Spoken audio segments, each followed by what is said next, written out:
Okay, enjoy watching her journey. Hi, Amber. That's why I'm here, to correct all the BS that you were spewing in these videos. Good morning, beautiful people. This is Mama Goob coming at you with another reaction video to Amberlynn Reid.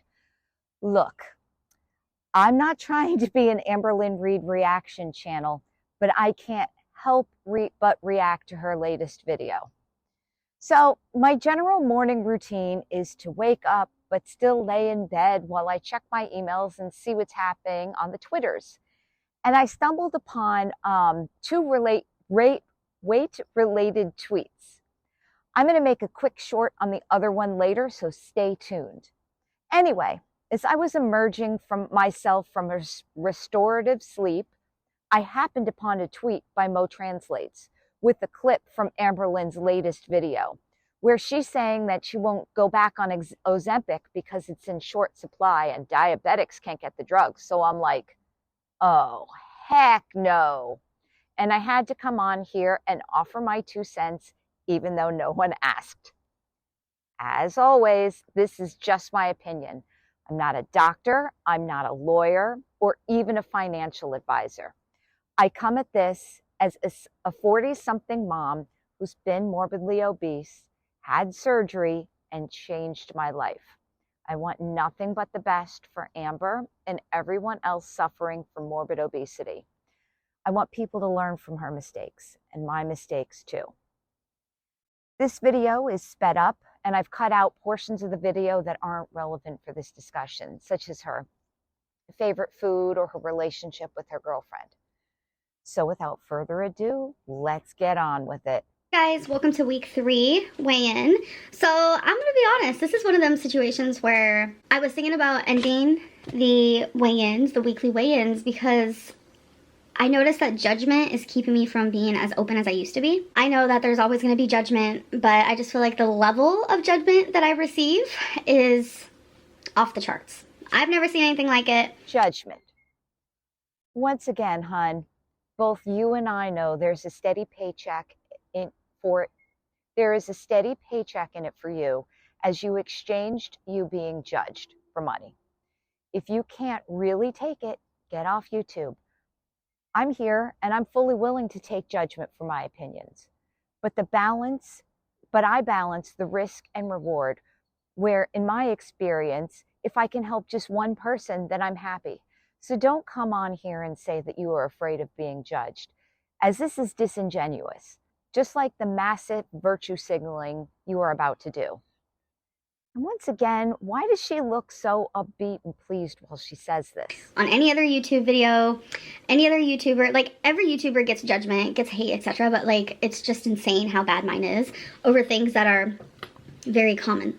As a human being, I make very common mistakes, and it's not that I want to get away with certain mistakes, or like if I gain weight in a week, this is kind of what that's about, so you guys will see that towards the end of this video. Normal things that other people get to experience, I don't get that same experience. I am just constantly being judged and ridiculed and belittled. Now, I fully relate with what she's saying here, that normal people get to experience things she doesn't get to experience. During the bulk of my time being morbidly obese, especially when I was a kid in elementary school, there was no such thing as fat acceptance. And there were a ton of things that I was left out of, like birthday parties for the popular kids, being asked out by guys I had a crush on. It's tough growing up fat, and that actually did damage to my personality that I'm still dealing with. But that's a me problem. As much as I wish that society would be different, it wasn't. People are people, and many of them, especially in the 80s and 90s, wanted to hang out with other people that looked like them and were as fit. It just was what it was. And it sucks, and it was preventing me from making this video, and that's why you guys are getting it a couple days late. So I'm sorry for that. I know deep down that I want to make these videos for the people who genuinely enjoy watching my journey and not just like watching it to belittle me or to make me feel like crap about myself. So I'm going to answer 5 weight-related, body-related, food-related. Okay, enjoy watching her journey. Hi, Amber. That's why I'm here, to correct all the BS that you were spewing in these videos. Topics that I've been seeing, whether it be like my Instagram, because I do Instagram Q&As, or I like to post on my community post, just where I've been seeing certain questions in that realm. So I'm going to be answering 5 of those, and then we will get to how my week went. So the first question is, how much have you saved for weight loss surgery? So I think I'm going to keep that private, and the only reason why I'm bringing that up right now is because I do have weight loss surgery update. So when I first, filled out the patient packet and all that, they said that it'll be like 3 to 6 weeks before they will contact me, and we were reaching about 5 weeks, and I was like, okay, not getting anything, but I decided to email them because I didn't want to call them. They could be busy. They could just check the email whenever they want. So I did email them, and when I emailed them, they responded with, oh, I actually have your packet right here, and they started talking about insurance, and I was like, but I thought you guys don't do insurance anymore for weight loss surgery, because that's what they say now for if you live in Kentucky. And I was just really confused. So they were like, okay, how about give me a call and we'll talk more. Okay, so I want to talk about this, about the no weight loss surgery cover in Kentucky. So I found this a little confusing. I thought that this surgeon was not in Kentucky through other reaction channels, but I could be wrong. Plus, in my experience, specific insurance companies either cover or don't cover bariatric surgery. And this wasn't something outlawed by the state. As a matter of fact, through Google, I saw that Kentucky Medicaid will cover bariatric surgery if medically necessary. But I know she's not on Medicaid. But I also saw that United Healthcare, which is my insurance, does cover bariatric surgery in Kentucky too. But there are a ton of hoops. I was able to jump through them, so why can't she? About insurance, so I ended up calling, and then we talked about insurance a little bit, and then I ended up having to call my insurance company and talking to them. Long story short, we're still stuck at the spot where it's my insurance or no insurance in Kentucky no longer covers weight loss surgery. So all of that, I already knew, but I guess that's a new thing. Yeah, it's just reconfirmation on that regard. So she said, okay, so after you call your insurance company and you get an answer, call me back. So I've actually tried calling back 3 times and there has been no answer, which is unfortunate.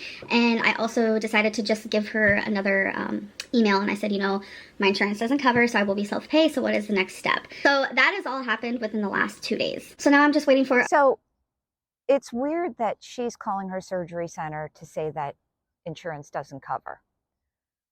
Why not let the admin at the surgery company finally determine this?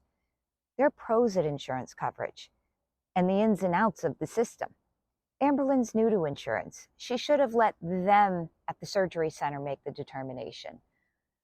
But then she wouldn't have her excuse for views. A call back or an email back. Next question is, would you go back on Ozempic now that you don't care about rapid weight loss?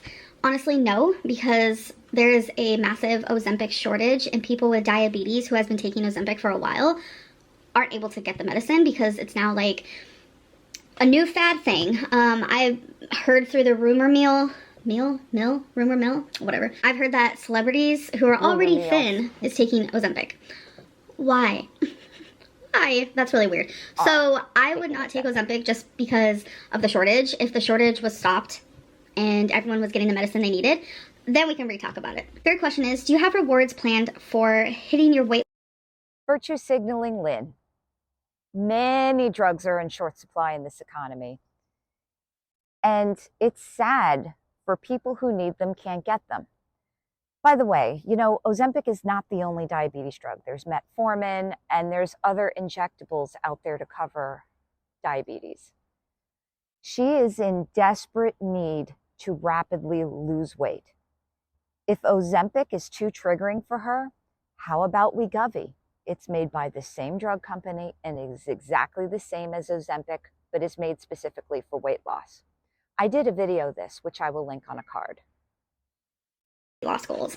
I don't, because I have tried to do this in the past where it's okay, if I lose 20 pounds, I can get a new purse. I ended up buying the new purse even before I hit the goal. In the past, I've done once I'm down 100 pounds, I'll do a whole hair makeover, or I'll get a piercing I've wanted. And I know that's not going to happen because I know that if I want something enough, then I'm going to get it regardless. If I was a normal weight, people wouldn't think that Felina's using me. People wouldn't. I agree with this. Rewards don't work for weight loss. the better health is really all the rewards you need. Think that she's a feeder.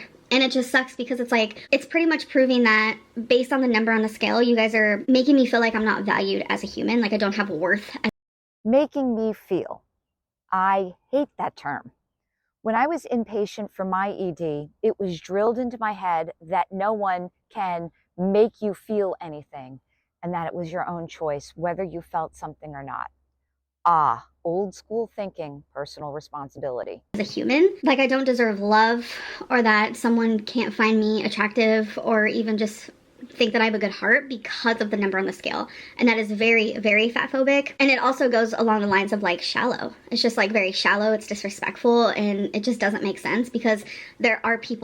To every pot, there is a lid.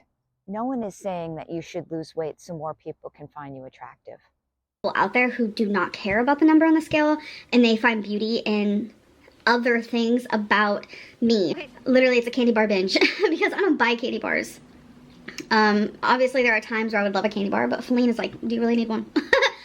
So having tons of Cadbury candy bars in my pantry was extremely triggering. It's your fault. You followers who sent her the candy bars, it's your fault. And I wasn't strong. And bullshit, she doesn't buy candy bars. We've seen that on other videos. She buys candy bars.